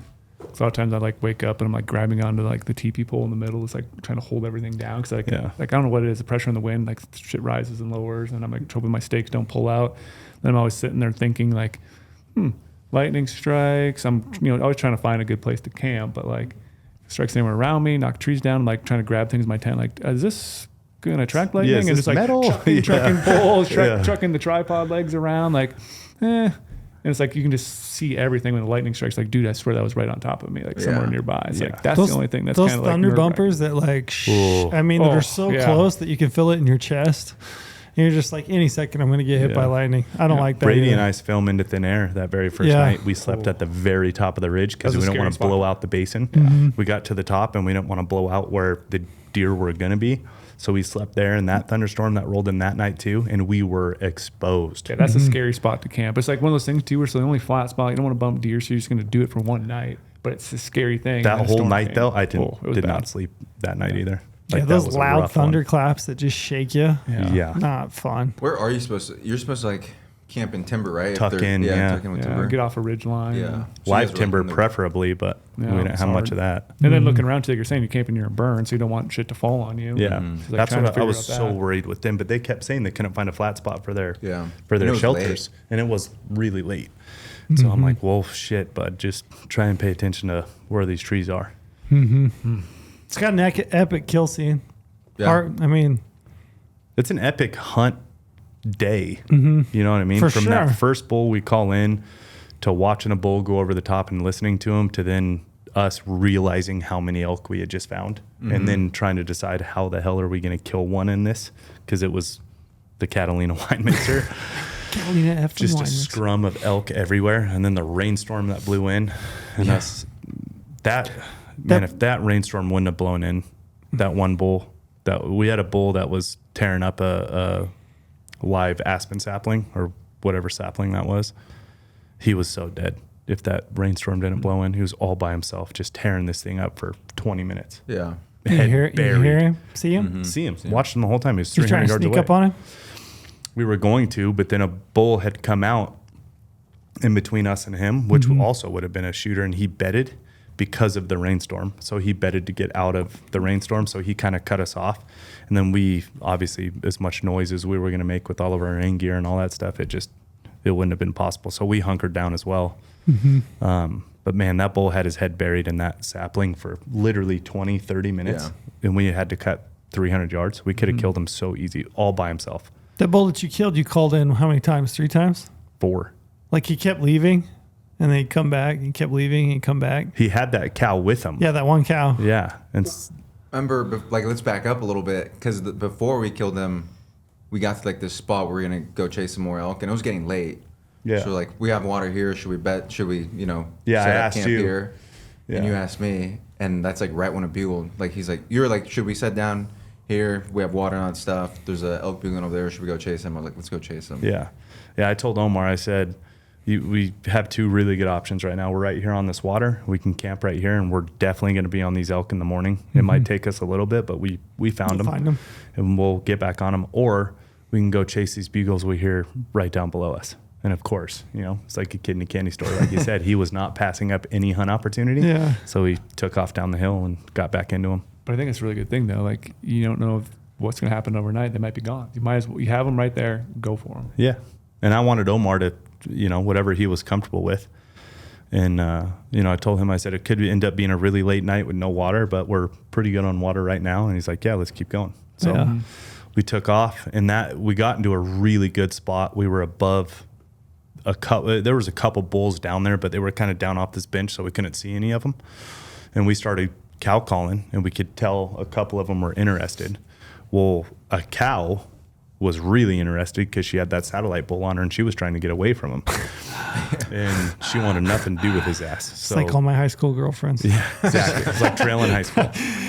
So Get away she from me. kept Get away running from up. me. She kept running up to the top of the bench where we could see her, and I would stop calling because I don't want her to know where the call's coming from and pin us down. So the second she would break eyesight, I'd stop calling completely, and she would do circles right there in that little meadow trying to figure out what's going on. Then she'd bail and he'd bail. Then I would call again, and she'd come up, and that happened 3 or 4 times. And I was talking to Omar. I'm like, man, if we could just get him by himself, he's coming in on a string, no question. Well, we had called him enough and pissed him off enough or excited him enough that he finally ditched that cow that wasn't giving him any, which I would have done too. So She I was would have trying to been, get away. I would have been a dead bull as well. I would He have was went like, to the I'm going to go check out this next best thing. This other cow. And when he showed up with no cow, all 3 of us looked at each other and we're like, oh, here we go. Yeah. Game on. Because we could see him, 95, 100 yards out is where they would break eye line. And the second we saw him 100 yards out with no cow, all 3 of us were, okay, this is it. Get ready. He mounted that cow too. Tried to. Tried to, yeah. She walked out. Oh, yeah. Yeah. Nothing to do with him. No dice. Just like you in high school. Oh. What'd the shot feel like for you? Did you know you hit him? Because I've watched the film and like he's kind of your camera guy's kind of tucked back a little bit, and when the arrow releases, to me, I'm like, did I hit him? That's what I thought It too. doesn't have like that. I wanted, like that classic thwack. You know what I mean? I had to rewind it. Or that suction. Yeah. Like it goes through. I didn't hear that, and I was like, did he miss him? I thought he missed, and the bull ran, and then I did too. You And saw then, it, tip then- over really quickly, like Yeah. in 30 seconds. But then I rewind, like he did hit it, but I didn't see it the first time. Yeah. Yeah, This- I knew I hit him. This is a longer story. You can talk about it or I can talk about it. Just let me know. But he's shooting a single pin with elk in the rut, and I am not a fan of it for exactly the reason. Do you want to That talk about it? I'll chime in, but Did you switch your sight pins first of yeah, all? now, yeah. Okay. Yeah. So that first bull, he was all over me about needing to know the exact yardage. And I kept telling him, like, hey, it doesn't work like that. Hopefully we can get a bull where I can tell you the exact yardage. But I mean, elk in the rut, calling him in, it doesn't work like that. Just don't know. Yeah, you don't know. That's why I like multiple pin setups. And we had talked about that before going into the hunt, that I didn't like the fact he had a single pin, but we'll make it work, whatever. Sleeps in weird tents. Yeah. Single pin. And This guy. I was telling him you should change it. He don't want to change it, which I respect when you're that close to a hunt. So we ended up going with it. And that first bull that came in, he was at 60 and then he was at 55 and then he would circle back because he couldn't get to where we were with the deadfall. And then anyways, he finally stops at 51. And I tell Omar 51 and a half yards, like that's right where he's at. And we had the situation where he was standing still. It wasn't a bull on the move coming into a call, like he was stuck with the clear cut or with the deadfall.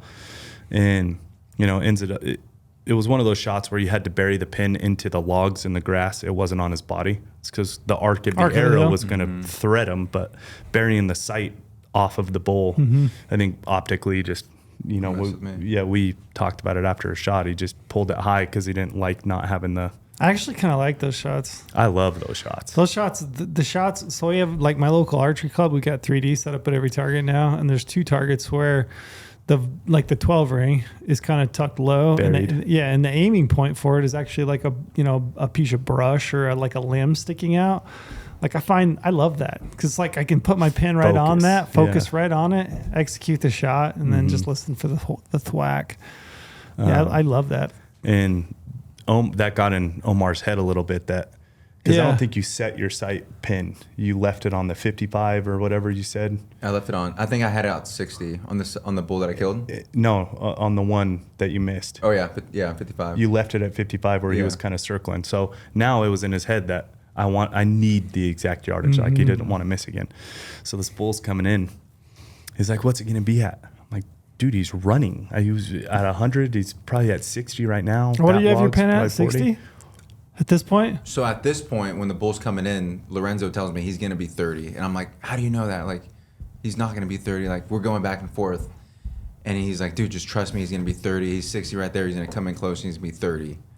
And sure enough, Lorenzo totally guessed it. But he was just telling that as like a coach. Total guess. To calm me down, right? Because I'm freaking out. I'm like, I don't want to do this again. I don't want to, have anything happen. I said, set your pin to 30. He's going to be 30. How do you know he's going to be 30? I'm like, dude, just set your pin to 30. He's coming to that log right there. He's going to be 30. So did you dial it to 30? Mm-hmm. And I never ranged anything. I was just trying to get him good mentally intuition. set. My intuition was he was going to be 25 to 35. What's it matter at that point, right? Yeah, like his shooting a great bow, shooting a super flat arrow. Him and I had been shooting all summer long. Like I knew his bow. So I'm like, just set it to 30. Whether he's 25 or 35, who cares? You're going to lace him, So he set it to 30 and ends up shooting. I knew he hit him immediately. You knew you did too. I knew too, yeah. Did you see impact? Yeah. Yeah. Because we're up from the camera. Remember, like the camera's probably 2 yards off of us to the back, maybe 3 yards off of us to the back. Gotcha. You feel good about it? Yeah, I felt good about it. Yeah, but I remember just going back and forth, like even to like the second where I shot, like I needed that confirmation from Lorenzo. I was like, what is he? What is he? He's like, he's 30. When he's at full draw, what is he? 30. I had no fucking idea what he was at. Yeah. What were you going to do if he said something different? Let down and dial? Let down and dial, yeah. Really? I was just so freaked out about having the pin. The exact yardage. If he was 29, I probably would have wanted to I wasn't going to, but I would have to fight like letting down, setting it to 29. Yowza. Yeah. That's actually what he ended up being, was like 28 and a half. That doesn't or 29. sound like the ideal situation. That's why I said you ditch this single pin on a elk rut hunt. Just ditch it. Which is, again, like cool because now I can look back. I'm like, man, like this is my true like first elk film or elk hunt, and it's caught on film, and I could just catch all those like mistakes that I would never do again. Like I'd never shoot anything less than a 3-pin. Now I have a 3-pin. I see this year if I want to do like a 5-pin. What do you have your pin set at? Right now, 20, 30, 40. What are you going to do if he comes in at 55? Set that down and put my rover to 55. Do you see where I'm going? Yeah. You got to get comfortable with the on holdovers. Five pin train? 5-pin train. I like having 20 to 60, man. It's like anything in that window, I feel golden. Dead, yeah. Yeah. So I hope you don't have a bull come in at 55. But when he hit that bull, I vividly remember it. Even you can hear me on film. I saw fletchings out, and I'm like, shoot him again. You hit him in the shoulder. I just immediately went to worst case scenario, and because in my mind, in the moment, I thought I saw tons of shaft and fletchings. You go back and watch the film. I mean, that thing's buried. I mean, he did hit the shoulder blade, but not very hard, like just kind of the off end of it. And yeah, looking back, the bull was absolutely smoked. But when I saw fletchings, I'm like, holy shit, shoot him again. And he ran down the hill to 60. And then I did actually range him and give you a proper 60. Range. I'm like, he is 60 for a fact. He's 60. So he goes to move his sight pins and knock another arrow, and then he tipped over backwards. That was so cool when that bull tipped over. Yeah, that was crazy. Like, shit, you it's did like hit how him. it happened so quick, Yeah. Again, like Right in front of you. arrow right into Yeah, it. he does the classic. His rear end drops and he just kind of teeters over. Yeah. The track and drop is great. When Yeah. you're looking at the bull laying there. It was awesome. I But just- again, though, zero blood trail. Fixed, Zero blood trail. No. fixed blade How far broadhead. did he go? 50 yards? 10 yards? If that. 40. Yeah. 40. We went 45, but he stood there. For He a stood there while? Mm-hmm. looking at us for a while, trying to figure out what was going on. Still not a drop of blood anywhere on the fixed broadhead. Did you get a pass through? No. Only one side. Yeah. What are your thoughts there, Trail? But when he flipped over backwards, he snapped the arrow. So we never knew how far it went into him. But now looking on film, but it's buried to right before the fletchings. Interesting. Quartering two away Two. from you? Yeah. Just a touch. Slightly. Yeah, just a touch. Did you catch any of the shoulder, front shoulder? He did. Yeah. Okay. Just the blade of it, just the offside blade. Yeah, like cartilage. yeah. Interesting. Yeah, that's wild. Probably wouldn't have bled much at all.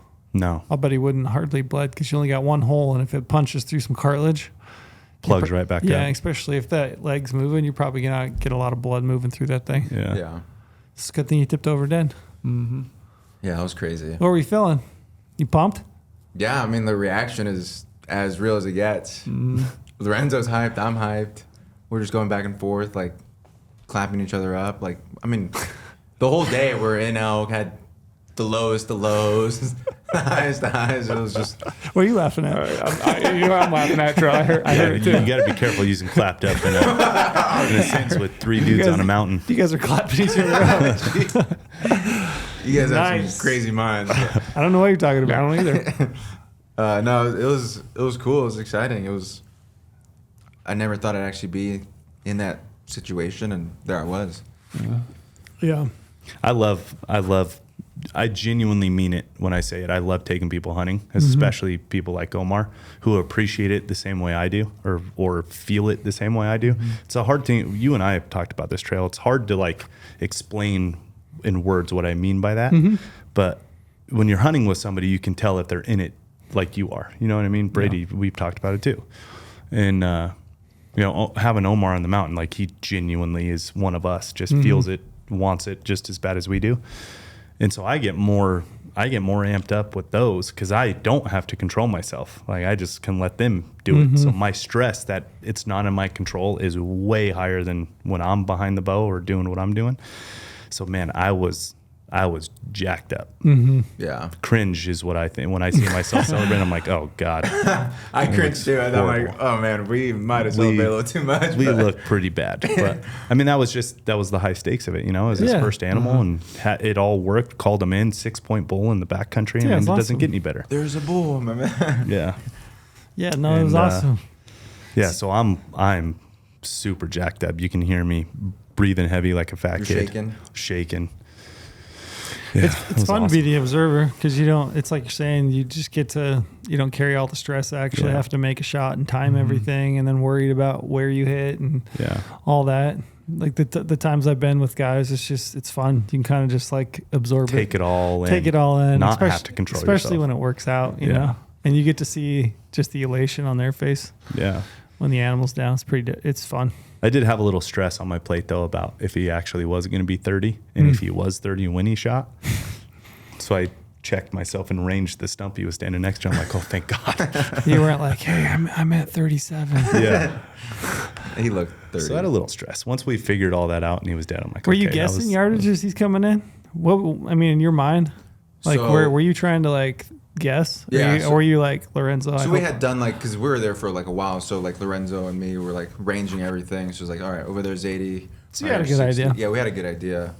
And I knew like, I wasn't really wanting to shoot 60 just because that 50 to 60 range from like the previous bull that I missed like got in my head. So I was like 40, 30, like I'm praying to God that he's coming in close. I know they don't just show up and they're like, all right, I'm right here. But ended up working out to where he was 30 and it Not just to worked make out you in our feel favor. bad, but 51 and a half yards on I a know. bull, I'll take that all day long. I mean, now, yeah, I just got into my head with that situation. yeah. No, I know what you mean. And I don't know, I was just kind of like, I don't know if doubting myself's the right word, but I was like, damn,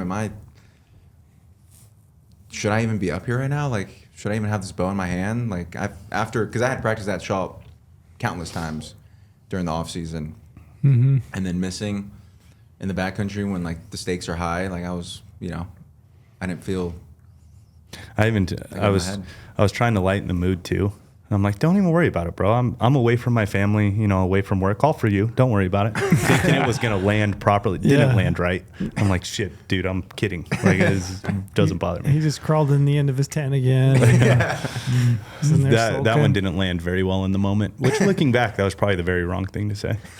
So you guys are getting ready to run it back this year, right? Yep. We're gonna do Omar and Lorenzo 2.0. 2.0. Omar's gonna take me hunting. There we go. I like that. What equipment changes have you made besides your pens? Anything else you can think of? I do want to run a tarp and a bivy. Mm-hmm. That's Why? it. Just He was jealous of Was he? the setup the whole time. I mean, like Lorenzo was able to crawl in a hole and go to bed so fast where I'm like over here, all right, I got my flat spot. And by the time I have my flat spot, he's already set up and heating up his, peak refuel for the night. Mm-hmm. Not my peak refuel, but my green belly bar that you guys made fun of me for every time. Cam could not believe how big the bars were. They're so good. They're so good. It's like a smashed loaf of bread. But they ended up getting jealous though because they were setting up shelters and then having to cook and all. And I'm like, ate dinner in bed, Stoveless, sitting man. there, and then in the morning. Key. In the morning, just shove it all in my backpack, and I'm sitting on a stump eating breakfast. Like, come on. Did you have to pitch your tarp every night? It rained. It rained quite a bit. Both. It rained every night except one. I didn't have to put it up one night. Yeah. All the other nights I did. Which still, though, it's so easy to not bad. put a tarp up. It's really easy, Mm-hmm. especially in deadfall. Like I would just strap it to a bunch of logs and Sure. shit, and it's easy.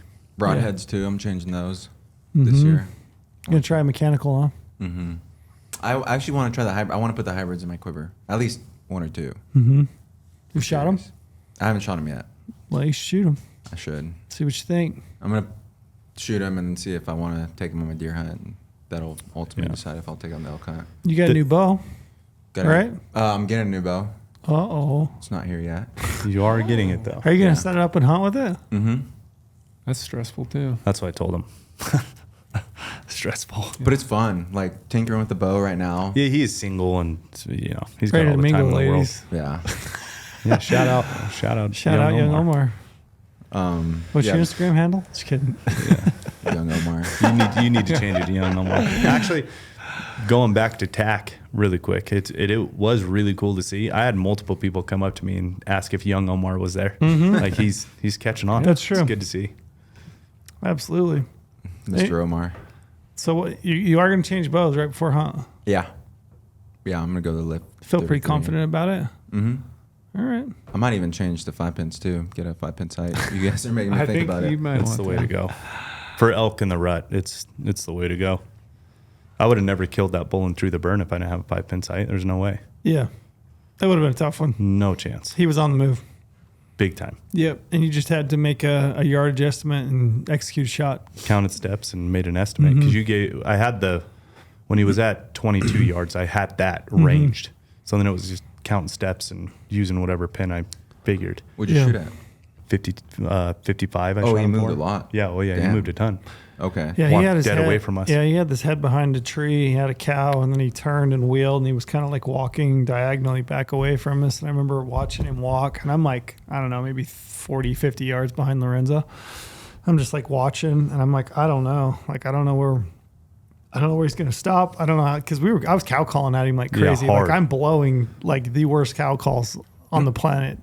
You had the whole place mixed up with those cow calls. I'm trying to get him to stop, and he is just like locked into this cow. He's just walking. And I was just like, man, he's going to walk out of our lives. And then he hesitated for like that long, and Lorenzo just laced him. And I hear this super loud whack. And I was like, man, he hit a tree. I'm like, damn it, we hit a tree. Like we didn't kill that bull. And then, the whole thing happened. He shot two more times, right, at distance. Three more. Hit him 2 more. Yeah. But I shot 3 more because he was standing there. Yeah. And I walked up and talked to him, and I was like, I don't know, man. That first one was just like this loudest thwack. I'm like, I think you hit a tree. And he's like, man, I felt so good about that shot. He's like, it just felt great. And I was like, I don't know, man. You definitely hit a tree. And then that was probably one of the cooler That's one of the cooler arrows I've ever walked up on. That was wild. It's buried in a tree. Buried just in a covered tree. covered in blood. Yeah. Perfect height. Yeah, basically pinned it to the tree. Went right through him, right into a tree. So Guess we we were get we that were right. both right. Covered in blood. I was like, oh man. It was perfect height. It was. That was the other thing too. We were measuring height on it. Yeah. And we're like, oh, it's good. I'm like, it is, as long as it's good left to right, like we are Yeah. golden. That was one of the cooler things I've That's seen. my coolest arrow retrieval ever Mhm. in history. Like, Yeah, by and we have far. video of it, which is awesome. You go back and look at that broadhead Yeah. buried arrow buried in a tree, and it like went right through him like hot butter. Which is wild to think that sometimes it does and sometimes it doesn't. Mm-hmm. It was crazy how Yeah, it's fast that went through him. I mean, it was buried. Yeah, All the way I mean, buried. clean, right through him. That's it was a sweet awesome. film. That was wild. What about you, Lorenzo? Any gear changes? What are you trying this year? Anything different? I switched bows, not shooting the Mhm. Halen X anymore, which most people already know. Switched arrow setups, arrow weight. Yeah, Switched to the UV slider, which is a 4-pin, Yeah. which you'd be all right. I'll make that work on the elk hunt. I'll make that work. And then as far as the gear goes back there, no, I'm not changing anything. You showed me samesies. You showed me the light on bivvy hunting rutting elk, and I can't ever go back from that. It is the ultimate way to hunt rutting elk. It's not even a question. I do love throwing a bivvy down, but it's like you're saying you're hunting a burned area and just Yeah. find two giant logs and you throw it down in between the two of them, and you're like, man, if something falls over, at least it's going to hit these trees first. Yeah. Well, and it's 5 minutes at night, Yeah, it's 5 so- minutes in the morning, so and you're fast. back on the move. Which, by the way, talking about bivvy hunting and tarps, Kevin just let me know before we started this podcast that we got the tarps in. The Dynemas. The NEMA tarps. So I'm excited to use that with hopefully a bivvy Yeah. and run that. I mean, as I a guess setup. that is a change. I'm taking that tarp. But yeah, but the it's still- GOHUNT Dynamo. Yeah. one. Yeah. that It's one's still, You and the camera guy can sleep in the same tarp. yeah, there you go. That's what me and Mather do. I'd rather not. But this We lay hunt- there and have long talks at night. this hunt we're going on it's new to both of us. I don't know anything about it. Omar obviously doesn't either. So it's a full send on Brand new area. e-scouting and figuring it all out.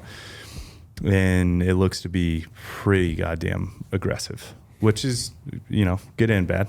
It'll be good to get back there, and I'm sure it's a separating factor from most of the hunters of how gnarly this place is to get into. And hopefully the elk act like elk up Mhm. there because they're not being messed with. Coming together good. All your planning, prep, you ready to go? Yeah, Got an area picked out? we got an area picked out. We got waypoints. We got areas to go check out. And once we Omar get there, found a we're gonna- packer for us. Oh, That was- nice. that was big news. Right Yeah. on. Get an elk out. Yeah, hopefully 2. That's Yeah. why we wanted a packer. 1, I wouldn't be worried about, but 2, we gotta have some help. Even one. It's kind of nice. Which the packer did tell me they packed out a couple nice bulls out of that area. That always helps. Yeah. Yeah, so there you go. we're finding intel every step of the way. Had you given him the area you're going to, and he was like I told him the offered that general up? area. Yeah, I told him the general area because price changes, like where you're at. Yeah, for the and he was packers. like, "Oh, I've packed out a couple of nice bulls out of that area." Mhm. Oh, that's a hot tip. That's Cool. Yeah, so it's Call kind a of fun. packer and float some areas. Yeah, it's kind of fun to hunt a true unknown area because it's been a while for me. Mhm. And it's like every step of the way, you just pick up a little shred of info every step of the way. Yeah, some contacts that we have been in that area, and it's like when I dropped, I was talking to him, I trusted source, dropped the unit, and he was like, "Did I hear that correctly? You got this tag?" And I was like, "Yep." And then he's just like, "Waypoints, photos," and I'm like, "All right, sweet." Yeah, so it's coming together. How's That's your awesome. how's your shooting going lately, Omar? 'Cause Yeah. The reason I ask is we tried in a way to get in his head. You were here last week, right? Last week we got in his head. Remember we had his archery release here, and Trail was like, Oh, messing yeah. with archery release. He's like, there's like- no way I would ever get this I'm to like, go off. man, this thing is the stiffest. Stiffest release ever. It's got the most travel and the stiffest trigger of all time ever. So we were trying to get into his head a little Stay bit hard. about how slow his release is. Right, but like weeks before he goes hunting. Yeah, which- I'm like, you'd have to have a sledgehammer to get this thing to go off. You're gonna have to whack the shit out of it. Yep. Yeah, he was even showing you how you'd whack it too. Like this is how Yeah. you punch it. I was here for that conversation. Yeah. I remember Think that. in your head you're still shooting good. Nothing. You're not gonna change that because of what Trail said. Iron Nope. mind. Yeah. I can tell you I need to shoot. I have not been shooting enough. I need to find some time, which feels impossible right now, but Got to find it. I just brought a new target in the office the other day. I just got a new one the other day You too. can shoot broadheads into it. I have a separate one because you brought it in too. I was also going to bring that big matrix target into that 18 and like We need to million start. different. We need to start shooting every night. We can put one in every lane. Like Yeah. a warehouse. Like I have so many targets in my garage. We can and have I'm our own sick of little looking at 'em. shoot. our own little The thing is, office 3D shoot. Yeah. the thing I can shoot out there. I need to go out and shoot. Yeah, some Like the angles, thing at some TAC, distance. I kept getting sucked into the mountain, left, right. So like if I was stanced uphill or downhill, it kept sucking me into whatever way that was. The bubble. Yeah, I need to go shoot some like live situations. Run up to the archer range. I know that's what I need to do. I definitely need to do that. Yeah. I Yeah. want to see Lorenzo lace a bull this year too. That's what I'm excited for. I've shot plenty. You can call You're it first in. up. You working on your calls? Yeah, Have you? In the shower? Yeah. Not in the Where shower. you work on them? Are you driving? Just in my house, like in the garage. Try to get away from the roommates and like when I I'm building guarantee they can arrows still and hear it stuff. from the garage. You just fletch Yeah. a vein, rip a bugle. Your neighbors are like, what in the hell is going on in that house? It was freaking elk rutting already. That'd be the best way to have the cops called on your house. Like, hey, his neighbor's making a bunch of weird noises in his garage. Cop comes over, like, you're just bugling. Just practicing. I must be the Practicing. worst neighbor because I'm like fletching arrows, bugling in my garage. I'll go out to, mind you, the middle of the road, stand at 30 and shoot in my backyard because I need to get to the middle of the road to shoot in my backyard to get That's exact aggressive. 30. I've That lived is here my whole aggressive. life. None of your neighbors have called you in for that? I had a guy like drive by one time and was like, dude, that's awesome. Like, it looks so Oh, cool. no Like, way. Yeah. And then one of my neighbors is like, what is this? Like, What are you shooting into, a brick wall? no, I have a 1/3 elk set up. I know, What's but what's the- what's the behind it? backdrop? Oh, yeah. A brick wall. Okay. I know you're a brick Well, those are some good arrows. What are you shooting? What are you what is the backstop? What's behind it? No, but and then the cool thing too, it's so when I'm shooting like the lane, I have to split. You know, you got the tree and then you got the wooden poles to like help that tree grow. So I'm splitting the pole and the tree, like going through that lane every single time. tight lane. And like I have just a tiny like little vital part of the elk. It's actually pretty sick practice. And then like I have to go across onto like my neighbor's lawn to shoot at 40, but I try not to do that too much because I don't want like a car to like turn and. Holy shit. Yeah. This is aggressive practice. So I'm Did he say what's behind the target yet? a brick wall. Oh, okay. I was just Yeah, checking. I just thought you making avoided sure. that. It's just so slick. And I'm like, I'm bringing this back around. Just drywall into the living room. Yeah. That's what you're shooting into. Yeah. I But can't it's- do that. I would sky one out. I'd sky draw it and just send it into the neighborhoods Yeah. Don't tell me that. at some I'm point. gonna get that in my head. Well, don't do it then. Just don't do it. It's good practice, right? Yeah. Yeah. Yeah. I'm jacked for that hunt though. I can't wait. That's my big hunt for the year. Is that one? Yeah. Yeah, we're gonna be back in there a couple days. Yeah. All the days. Yeah, that'll be fun. Cause on my hunt we try to go like 8 days, 7. 7, but we killed on day 3. Yeah. It was 2 scouting days, and we went 4 or 5 on your hunt. Yeah. So here's a question somebody asked me the other day. I'll get your take on it.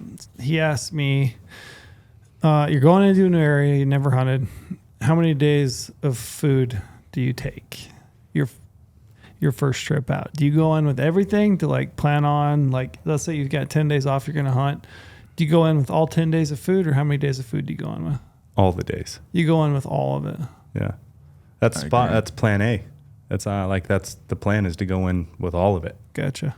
Because I That's feel like my you al- have that in your back of your mind, like, oh, I could just jump out and go to Yeah. the truck. And It definitely depends on how How deep far. you're going. Yeah. Yeah. Where we're going, I mean, for us to pull out of there is, I mean, that's a ton of wasted time. You we're lose a- going in lose a real day? deep. Yeah. So yeah, all the days. Gotcha. Because What do I you mean, plan A, right? That's planning on being back there the whole Mhm. time.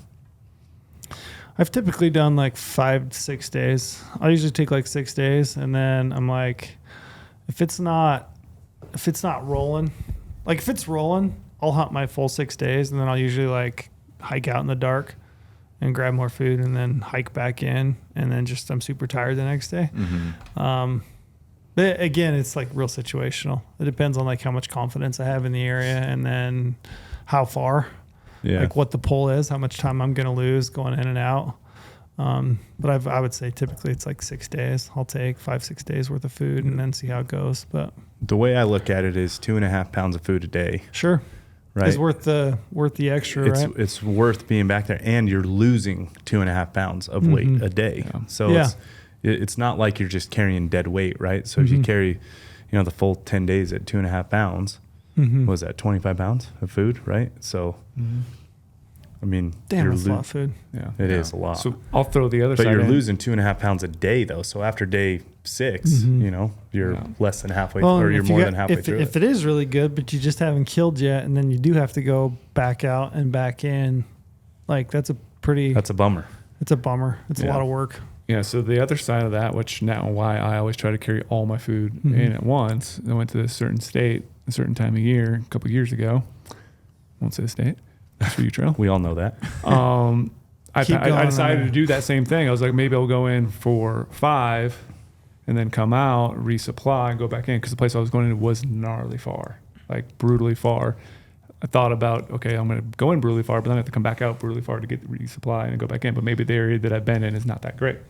So maybe I shouldn't, carry everything in there at once. When I got back in there, I was like, this is the best mountain mule deer hunt I've ever experienced. There was bucks everywhere. So I got to stay. And so as I started deciding I need to start rationing, so I started taking my 5 days worth of food and start extending it. And so by the end of my hunt, I was like, can't remember if it was 2 days I stayed extra or getting towards that third day of when I was supposed to already be out. So I took 5 days into 7 or 5 days into 8. And that part sucked. Like having to ration every single day, trying to be cautious of energy expenditure, burning all those extra calories. But I did not want to come back out. Ended up killing a buck. So it was worth it. But then the pack out kind of sucked and I was just absolutely drained.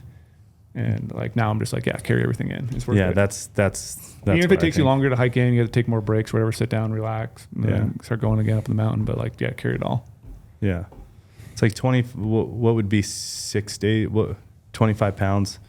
So it'd be 12.5 pounds would be the difference of only taking in half your food instead of all of it.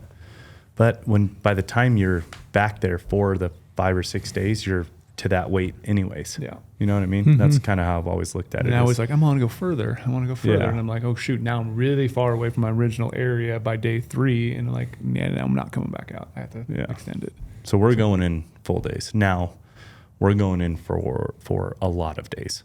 That's what we're planning on, 15 days. Oh snap!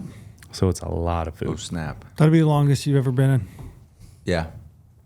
I We're think planning the longest on- we're 9. You're planning gonna come for- back with a mustache. Yeah. I'm gonna take a razor. Of course you would. We're planning on 15 days. 1 day of scouting and then all the days. Wow. And just hunting the absolute shit out of this entire mountain range. So who knows where we end up, but the way we're going in, I would never want to come back out and go back in. You know what I mean? No way. Yeah. Like we might do a stash pile or something is what I'm thinking. We might do like a that sounds like first a good day option. stash pile. Once we're actually to the top. I don't know. This logistically, this hunt that we're going on is pretty gnarly. So we'll have to figure it out. That's a lot of food. I wish we could just like parachute in. That's a lot of food. Might as well helicopter if you're parachuting. What? I'm excited for you guys. Yeah. Two and We're gonna film it. Yeah. Yeah. You got a camera guy? Clay. Yeah, it's 37.5 pounds of food. Damn, Jeez.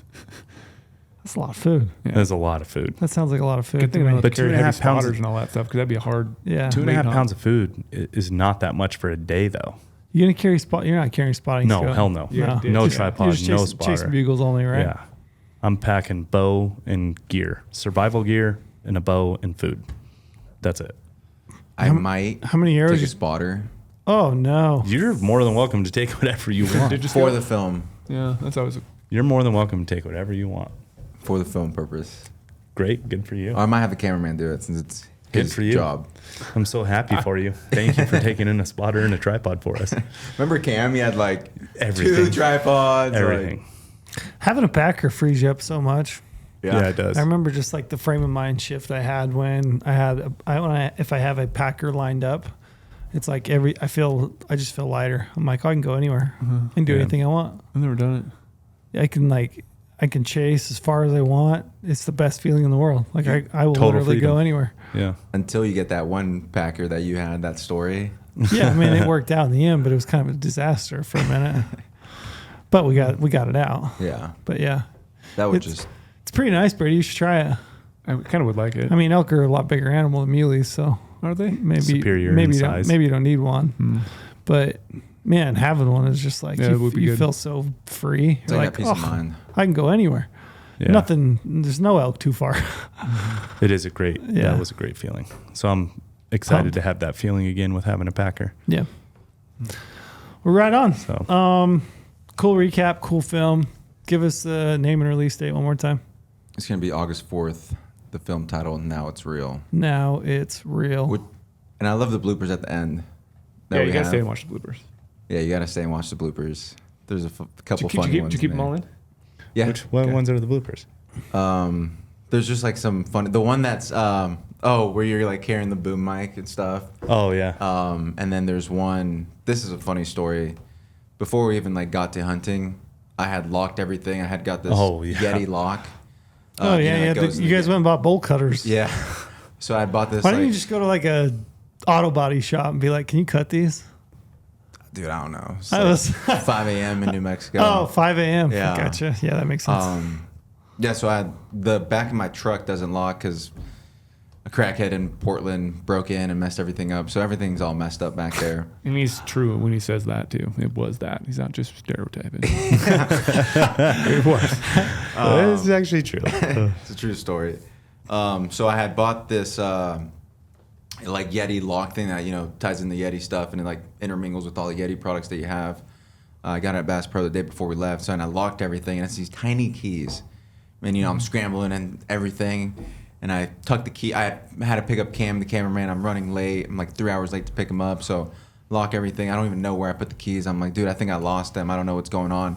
I had figured out the day that we got there that I didn't know where the keys were, but my style is, if you guys haven't paid attention or realized, I don't like to tell you until like I realize, oh shit, like I better tell you because this isn't gonna get better anytime soon. It's a great quality to I have. try to Super good quality. I try to fix it. I try to do everything in my power to like figure it out, slow everything down. Then by the time it's like, all right, yeah, I shit the bed and I got to tell these guys, I will. So I told Lorenzo after breakfast, we ate breakfast. I knew this was back in my mind that I was gonna have to tell him. So I'm eating this breakfast and all I could think about was like, I have all my gear locked in this box, my boots and everything I need in this box. So we eat breakfast. I'm like, hey Lorenzo, we gotta get bolt cutters because I locked the keys. I don't know where they're at. Everything's missing. Need my boots. And he's like, no way. So Where were the keys? they were in You locked them in it? no, they were in my driver's seat, like in the back, in like the little leather compartment in my Tundra. They were just in there tucked in. I just had never You checked. found them afterwards. Found them Oh, afterwards. so you did have them the whole time. I did have them the whole time. But the whole time I'm like, why are your boots in there? Why would you lock your boots in there? Like, Why didn't you put your keys on a key ring? Like on your truck keys? Because I already have so many. It's like I feel like a janitor. Dude. Yeah. You got like a chain that goes down? One of those I should put on my chain gold chains? Or Yeah. the extendos? Yeah. I had one of those when I was a janitor. True I did. story. I did learn trail as a janitor. For real. Yeah. You got to have one of those. Yeah, so we have those bloopers in there. I can't remember what other. Oh, when Cam was coming off the mountain with his Oh, legs yeah. and his That was legs were hard all That was torched. nasty. Like, where are you taking me, boys? Yeah. Funny stuff like that. Cool to just like relive on those because those memories had like completely, like I had forgotten them until I saw them again, and I thought it was a cool touch of the editor and the. Yeah, it's something we haven't done before in film. Like we always have random bloopers. Like sometimes they make them in the film. They're just funny. Like Yeah, Yeah. the ball or whatever. But like those are good ones to have at the end. yeah, those are fun. Well, it was a cool film. Thank you. Yeah, it was. I mean, it's just like one of those ones where I felt like a lot of personal like pride. I'm like, this is cool. Like Yeah. it's a really cool project, a really cool film, which I liked a lot. Thanks, man. So Yeah, well done. Danielle too, because I had like Danielle works with us here. I had like made her watch the film and give it because she helps me on the social side to promote it and all that stuff that we do. So I had her watch it and she like kind of gave that feedback too. She's like, I'd seen like all the hunt films that we put out and a lot of them are like she's not that into it. Like she's not a hunter. And she was like, well, like on this one, like I kind of felt like that. I wanted to keep watching. Like it felt like I was in the moment. The edit was really cool. So I'm excited. You're just a shining star, Omar. I don't know. It wasn't You're a shining star. You're just drawing people Shining in. star. I'm going to be traveling back from Neville's wedding, but I'm definitely going to be watching it right when I get back home on my big screen, surround sound. Yes. Looking forward to it. I've obviously watched it on the laptop, but like I haven't watched it on the big screen yet, and I really want to put it up there. Wait till it gets dark in my house and Should have a really viewing zone in. party at Brady's house. We should. Ooh. We should have a viewing party. Everybody's invited. Everyone's Yeah. invited. Book your flights. If you're a listener, you're invited to Brady's house. Yeah, see you there. Drop your Young address. Omar's coming out party in more ways than one. Hey-oh. Whoa. Cool. On that note.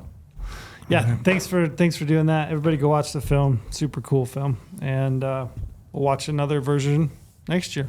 Yep. About the V2. same. V2. 2.0. Yeah, we got a V2 next year. ton of hunt films planned for this year. Everyone at this table Yep. is being filmed in one way or another. So I think it'd be a cool year, and we'll be having more of these conversations in the coming months. We still have more hunt films to be released This year. Yeah, this year still. Yeah. So. we got a Yeah, bunch. we love it. We get a lot of feedback about the films, and they're fun to do, and it's fun that people like them and get to watch them. agree. And we appreciate people awesome. watching. So with that, we'll run it back in here.